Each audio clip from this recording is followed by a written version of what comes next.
All good. Sucker bleu. I want to overreact. What was that? This is going to be a good year. Not too shabby. The best game ever. Hello and welcome to Hawks Recap. Game 61 has concluded and the Hawks, they win. They win. Just barely, but they won against the Red Wings in Detroit. Let's not do that again. I swear, if the rest of these 21 games remaining in the season go like this, I don't think I'm going to survive. Just an honest opinion. So Seabrook's still out. Perlini out with an illness, so he's the scratch for tonight. You have Corey Crawford making the road trip. A late kind of addition there, but he's not actually suiting up or anything like that. He still has to get medically cleared, and that's going to happen hopefully at the end of this week, which means he'll be back in the lineup within the week or so. So that's good news. We got Ward in net for the Hawks. We got Howard in net for the Red Wings. Let's play ball. A minute and a half into this game, Blackhawks dump the puck in, go in on the forecheck. Anisimov chases down the puck behind the goal, strips the defender of the puck, and then just kind of wrap around backhand, sweeps it in through an unsuspecting Howard. And not a good turnover by the Red Wings. Not a good goal to give up by the Red Wings. But it was all good for the Hawks. They're up 1-0 early. And that's a nice change of pace for the Hawks. The last 3 games, they found themselves in a 2-goal deficit in the first period. It's nice for them to kind of get out into an early lead for once. That lead wouldn't last too long, though, as 5 minutes later, the Red Wings dump the puck in. They go in on the forecheck. They get possession, and Blackhawks just find themselves kind of running around in the zone. Don't do a good enough job getting possession or just getting the puck out. Dylan Larkin gets the puck basically in the slot area, and he puts it by Ward to tie this game up. With about 8 minutes left to go in the first period, Cam Ward would get his first point as a Blackhawk. He would get an assist, plays the puck behind his own net, gets it to Secura straight away on the half board. Then he puts the pass up 45 degrees up the ice to Brandon Saad. Cronwall actually tries to jump that pass, and he almost gets away with it, but he misses it, which leads to a Brandon Saad, Artem Anisimov 2-on-1. Anisimov drives the back post. Saad decides to shoot it, which was a good idea because, well, left-hand shot. Low blocker side.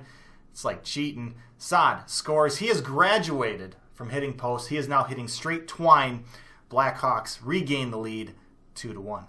Then with about 3 minutes left to go in the first frame, the Blackhawks get the puck in the offensive zone. Gustafsson gets it over to Strome, who then puts a no-look pass over to DeBrincat. Howard has no idea what's going on, and DeBrincat just absolutely snipes it. Hawks up 3-1. I know we all remember the chemistry between Panarin and Kane a couple years ago, but so far this year, I mean, Dylan Strome, Alex DeBrincat, those two, I mean, it's been fun to watch. Those two are just finding each other all over the ice, and they're putting it in the back of the net to boot. I mean, it's been a treat. So the Hawks take a 3-1 lead into the second period. The Hawks had 7 shots on goal in that first period, which would be their highest shot total in a period throughout this game, which would kind of tell you how this game ended up turning around. But the Detroit Red Wings had 15 shots themselves in that first period, so it would be bad to go without saying how good Cam Ward was to stop most of those shots and keep the Hawks in front. But also notice that, well, the Red Wings also hit a couple posts. The Hawks got some lucky breaks in that first period. They had some puck luck, and without that, this game could have been a whole lot different. And as this game progressed, you could tell that it could have been a lot different. A little over a minute into the second period, Patrick Kane gets the puck in the defensive zone, and he races out 2-on-1 with Jonathan Toews.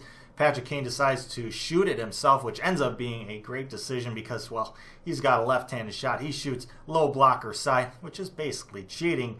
Gets by Howard, and on 8 shots, the Hawks have 4 goals, which means Howard is out of here. So it's 4-1 Hawks. Jonathan Bernier comes in for the Red Wings.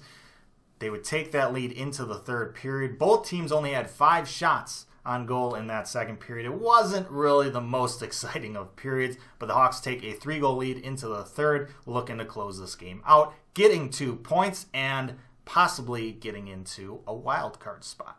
But of course, things don't always work out as planned. A little over 4 minutes into the third period, Trevor Daley with the puck. You might remember that name from a couple years ago when he had a very short stint with the Blackhawks before we traded him to Pittsburgh for Rob Scuderi. We don't like to talk about that. Anyhow, he has the puck, goes towards the back of the net, around the defense, finds Dylan Larkin right in front in the slot area, and he puts it by Ward to make this a 2-goal game. Once again, I have no idea what Dahlstrom was thinking here. He recognized, just like he did in the Columbus game with Panarin in the slot, he recognizes Dylan Larkin's in the slot. He recognizes there is a threat. But once again, just like the Columbus game, he doesn't really do anything. He's just there. He thinks he should probably take it away. Good idea. But he doesn't. Stick's just, just hanging there. He doesn't take the stick away, doesn't take the body away. He's just there. Not really any sort of defensive threat. And he lets Larkin score, and the Detroit Red Wings get back into this game.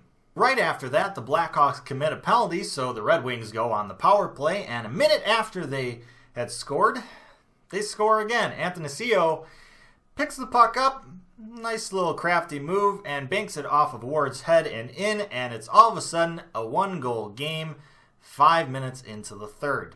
And right after that, Patrick Kane commits a penalty, and the Red Wings go right back on the power play. This is fine. Thankfully, the Hawks find a way to escape. They kill it off, and this game goes back to 5-on-5 for pretty much the rest of the game.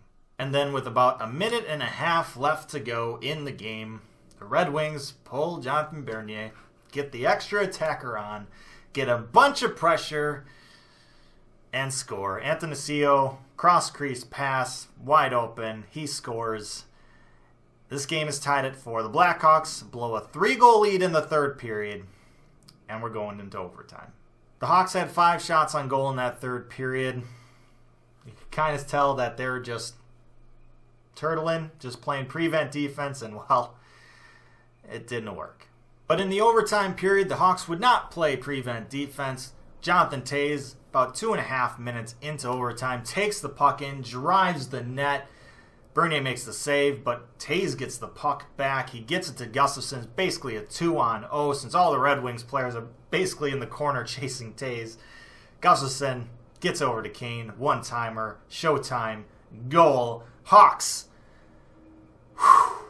survive and get the 2 points. Get the victory. So the Hawks get into the second wild card spot for a very short period of time because the Colorado Avalanche beat the Winnipeg Jets 7-1 tonight, which means Avalanche have jumped the Hawks. They're actually tied in points, but because of tiebreakers, Avalanche jumped the Hawks. Hawks are not in the playoff spot. Avalanche take that. So it was kind of nice while it lasted, right? And speaking of the Avalanche, the Hawks get to play them next. The Hawks found a way to get 4 points. They won both games against teams that are at the bottom of the standing. Teams that, if you want to make a playoff push, you got to beat. The Ottawa Senators, the Detroit Red Wings, the Blackhawks found a way to get 4 points. They got the job done. Now, the Blackhawks get to play 2 games against teams they're directly competing against for wildcard spots. The Colorado Avalanche and the Dallas Stars. Here, right now, these next 2 games, we really get to see just where the Blackhawks stand. And with that, I say thank you so much for watching this episode of Hawks Recap. I really hope you enjoyed it. Let me know your thoughts down in the comments section below. Like, share, and subscribe. Appreciate that as always, but most importantly, stay safe, make good decisions, and I'll see you next time.